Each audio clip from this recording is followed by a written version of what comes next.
കേരള തീരത്തിനടുത്ത് ഉൾക്കടലിൽ അപകടത്തിൽപ്പെട്ട കപ്പൽ കത്തിയമരുന്നു. കപ്പലിലെ തീ വ്യാപിച്ചതോടെ രക്ഷാപ്രവർത്തനം ദുഷ്കരമായി. 4 ജീവനക്കാരെയാണ് ഇനി കണ്ടെത്താനുള്ളത്. കപ്പലും കണ്ടെയ്നറും ഒഴുകി നടക്കുന്നതും പ്രതിസന്ധി സൃഷ്ടിക്കുന്നുണ്ട്. രക്ഷപ്പെടുത്തിയ 18 പേരെ മംഗളൂരുവിലേക്കാണ് ചികിത്സയ്ക്കെത്തുന്നത്.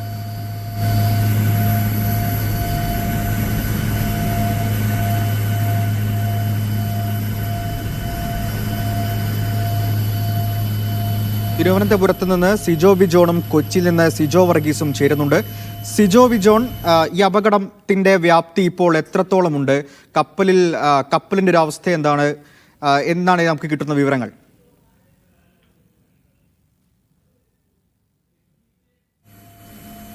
ഏറ്റവും പുതിയതായി ലഭിക്കുന്ന വിവരമനുസരിച്ച് വലിയ അപകടത്തിലേക്ക് പോകുന്നു എന്ന നിലയിൽ തന്നെയാണ്. ആ ദൃശ്യങ്ങൾ തന്നെ കാണുമ്പോൾ നമുക്ക് കൃത്യമായി മനസ്സിലാവുകയും ചെയ്യും. രാവിലെ നമുക്ക് ലഭിച്ചിരുന്ന ഫോട്ടോകളിലും ഒക്കെ അല്ലെങ്കിൽ ആ ദൃശ്യങ്ങളിലൊക്കെ തീ ചെറുതായി പടർന്നു പിടിക്കുന്നു എന്നുണ്ടായിരുന്നുള്ളൂ. പക്ഷേ ഇപ്പോൾ പുറത്തു വന്നിരിക്കുന്ന ഈ ദൃശ്യങ്ങളിൽ നിന്ന് വ്യക്തമാവുന്നത് ആ ഷിപ്പിന്റെ നടുഭാഗത്തെ കണ്ടെയ്നറുകൾ ഏകദേശം പൂർണ്ണമായും കത്തിയമർന്നു കൊണ്ടിരിക്കുന്നു എന്നുള്ളതുകൊണ്ട് തന്നെ അങ്ങനെ തന്നെയാണ്. പൊട്ടിത്തെറിക്കാൻ സാധ്യതയുള്ള വസ്തുക്കൾ ഉൾപ്പെടെയാണ് ആ സ്ഥലങ്ങളിലുള്ളത്. അതുകൊണ്ട് തന്നെ ഇത് വലിയ ആശങ്കയിലേക്ക് പോകുന്നു എന്നുള്ളത് തന്നെ എടുത്തു പറയേണ്ടി വരും. മറ്റൊരു പ്രധാനപ്പെട്ട കാര്യം, കോസ്റ്റ് ഗാർഡിൻ്റെയും നേവിയുടെയും ഷിപ്പുകൾ അങ്ങോട്ട് രക്ഷാപ്രവർത്തനത്തിനായി പോയിരുന്നു. പക്ഷേ ഈ ഷിപ്പുകൾക്കൊന്നും ഈ പ്രദേശത്തേക്ക് അടുക്കാൻ സാധിക്കില്ല എന്നത് തന്നെയാണ്. ഈ ഷിപ്പിലെ തീ ഇങ്ങനെ ഉയർന്നുകൊണ്ടിരിക്കുന്നു. കൂടുതൽ ഇടങ്ങളിലേക്ക് തീ പടർന്നു പിടിക്കുന്നു. ഈ സ്ഫോടക വസ്തുക്കളുള്ള വസ്തുക്കളാണ്, കണ്ടെയ്നറുകളൊക്കെയാണ് എന്നുള്ളത് കൊണ്ട് അതിൻ്റെ അടുത്തേക്ക് പോകാൻ പറ്റില്ല. മറ്റൊരു കാര്യം എന്ന് പറയുന്നത്, ഈ കണ്ടെയ്നറുകൾ വെള്ളത്തിലേക്ക് ചാടുകയാണ്. അതിങ്ങനെ ഒഴി നടക്കുകയാണ്. കപ്പലും കണ്ടെയ്നറുകളും ഒഴി നടക്കുന്നു എന്നുള്ളത് കൊണ്ട് തന്നെ വളരെ റിസ്ക്കാണ് ആ ഏരിയയിലോട്ട് പോകുന്നത്. ഈ ഇത്തരം വസ്തുക്കളൊക്കെ ഷിപ്പിൽ തട്ടിയാലുള്ള ഒരു പ്രശ്നമുണ്ട് എന്നുള്ളതാണ് പ്രധാനപ്പെട്ട കാര്യം എന്ന് പറയുന്നത്.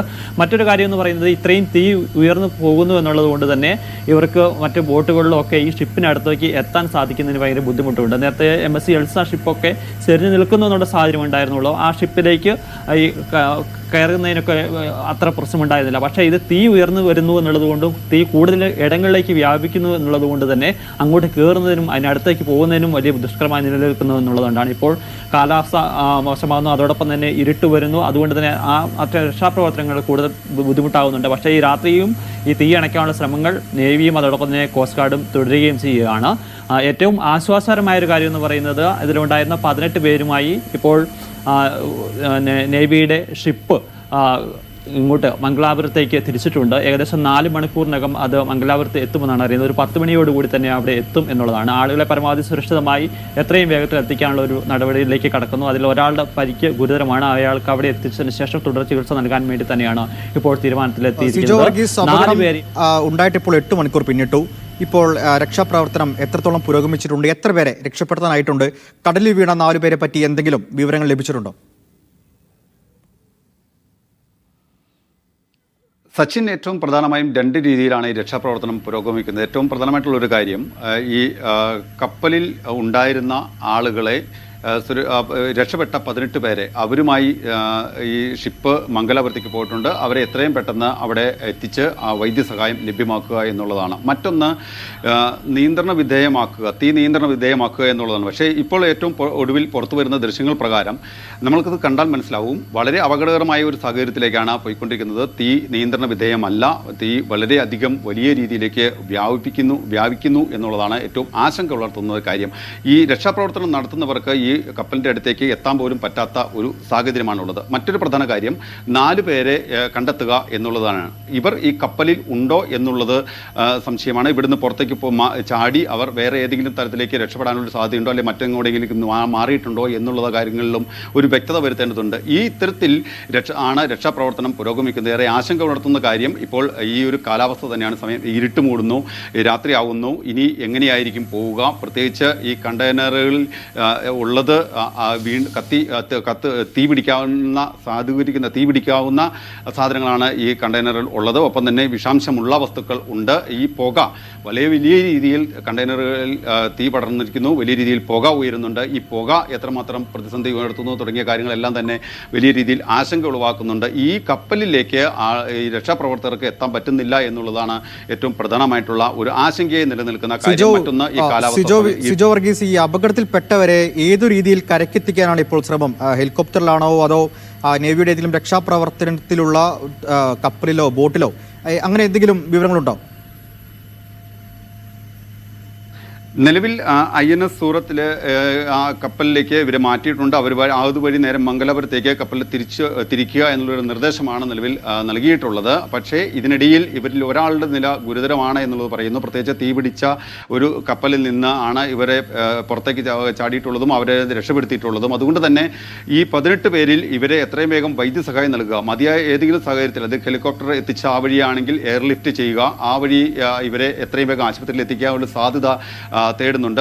മറിച്ച് ഈ INS സൂറത്ത് കപ്പലിൽ ഏറ്റവും പെട്ടെന്ന് സുരക്ഷിതമായി അടുക്കാൻ പറ്റുന്ന സ്ഥലം മംഗലാപുരമാണ്. അതുകൊണ്ട് തന്നെയാണ് അങ്ങോട്ടേക്ക് നീങ്ങാനുള്ള ഒരു നിർദ്ദേശം നൽകിയിരിക്കുന്നത്. അത്തരത്തിൽ സമയം ഒട്ടും വൈകാതെ തന്നെ ഇവരെ സുരക്ഷിതമായി എത്തിക്കുക എന്നുള്ളൊരു നീക്കമാണ് ഇപ്പോൾ നാവികസേനയും ഒപ്പം തന്നെ കോസ്റ്റ് ഗാർഡ് നടത്തുന്നത്. ഇതിൽ എയർലിഫ്റ്റ് ചെയ്യാനുള്ള ഒരു സാധ്യത കൂടി പരിശോധിക്കുന്നുണ്ട്. മറ്റൊന്ന് സമാന്തരമായി തന്നെ ഈ കാണാതായ 4 പേരെ കുറിച്ചുള്ള ഒരു അന്വേഷണവും കൂടി നടത്തുന്നുണ്ട്. ഏതെങ്കിലും വിധേന ഈ രക്ഷാപ്രവർത്തനം അത് പെട്ടെന്ന് തന്നെ നടത്തുക എന്നുള്ളൊരു ശ്രമം, ആ ഒരു നീക്കമാണ് ഇപ്പോൾ നാവികസേനയും ഒപ്പം തന്നെ കോസ്റ്റ് ഗാർഡും നടത്തുന്നത്. ഏറ്റവും പ്രധാനമായിട്ടുള്ള ഒരു വെല്ലുവിളി ഈ കണ്ടെയ്നറുകൾക്ക് തീപിടിച്ചിരിക്കുന്നു എന്നുള്ളതാണ്.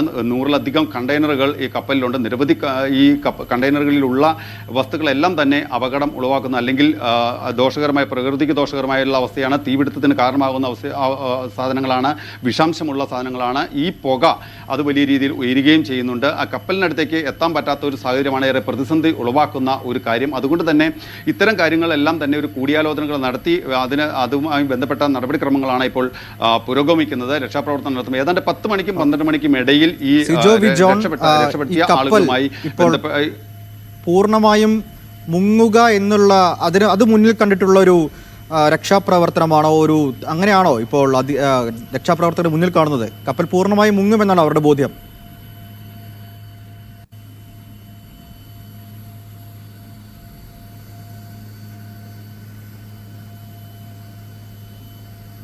ഈ കപ്പൽ പൂർണ്ണമായും മുങ്ങുമോ എന്നുള്ള ഒരു കാര്യം ഇതുവരെയും പറയുന്നില്ല.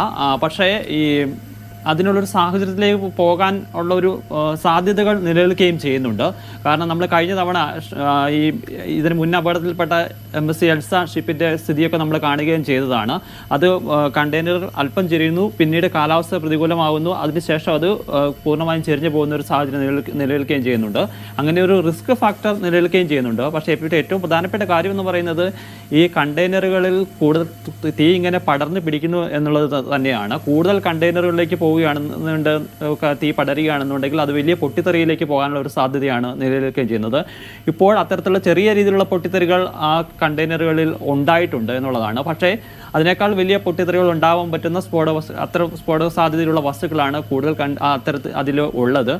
അത് വലിയ വെല്ലുവിളിയായി, വലിയ പ്രശ്നമായി നിലനിൽക്കുകയും ചെയ്യുന്നുണ്ട്. എന്തായാലും രക്ഷാപ്രവർത്തനം തുടരാൻ തന്നെയാണ്, രാത്രിയിലും തുടരാൻ തന്നെയാണ് നേവിയുടെയും കോസ്റ്റ് ഗാർഡിൻ്റെയും തീരുമാനം. പരമാവധി വേഗത്തിൽ തന്നെ തീ നിയന്ത്രണ വിധേയമാക്കിയതിന് ശേഷം ബാക്കി ഈ കണ്ടെയ്നേഴ്സ് മറ്റ് ഷിപ്പുകൾ കൊണ്ടുവന്ന് ആ ഷിപ്പിലേക്ക് മാറ്റുക എന്നൊരു ഉദ്ദേശമാണുള്ളത്. പക്ഷെ അത് നിയന്ത്രണ വിധേയമാക്കാൻ പറ്റിയില്ല എന്നുണ്ടെങ്കിൽ ഒരുപക്ഷെ അതിനേക്കാൾ വലിയ അപകടത്തിലേക്ക് പോവുകയും ഈ ഷിപ്പ് ചെയ്യാനുള്ള അത്തരത്തിലുള്ള സാധ്യതകളിലേക്കും പോകാനുള്ള ഒരു സാധ്യതയാണ് ഇപ്പോൾ നിലനിൽക്കുകയും ചെയ്യുന്നത്. ശരി, വലിയൊരു അപകടമാണ് ബേപ്പൂർ തുറമുഖത്തിന് സമീപം ഉണ്ടായത്. കപ്പലിലെ തീ 10 മണിക്കൂറായിട്ടും ഇതുവരേക്കും അണയ്ക്കാൻ പറ്റിയിട്ടില്ല. 4 പേരെ രക്ഷപ്പെടുത്തിയിട്ടുണ്ട്. ഇനി 18 പേരെ കൂടിയാണ് 18 പേരെ രക്ഷപ്പെടുത്തിയിട്ടുണ്ട്. ഇനി 4 പേരെ കൂടിയാണ് രക്ഷപ്പെടുത്താനുള്ളത്. രക്ഷപ്പെടുത്തിയ കപ്പൽ ജീവനക്കാരുമായി മംഗലാപുരത്തേക്കായിരിക്കും എത്തിക്കുക. അവിടെ ആരോഗ്യ പ്രവർത്തകരും ആരോഗ്യ സംവിധാനങ്ങളെല്ലാം സജ്ജമാണ്. നേരത്തെ ബേപ്പൂരിൽ എത്തും എന്നായിരുന്നു വിവരങ്ങൾ നൽകിയിരിക്കുന്നത്. വിവരങ്ങൾ ലഭിച്ചത് സിജോ വിജോണും സിജോ വർഗീസുമാണ് വിവരങ്ങൾ നൽകിയത്.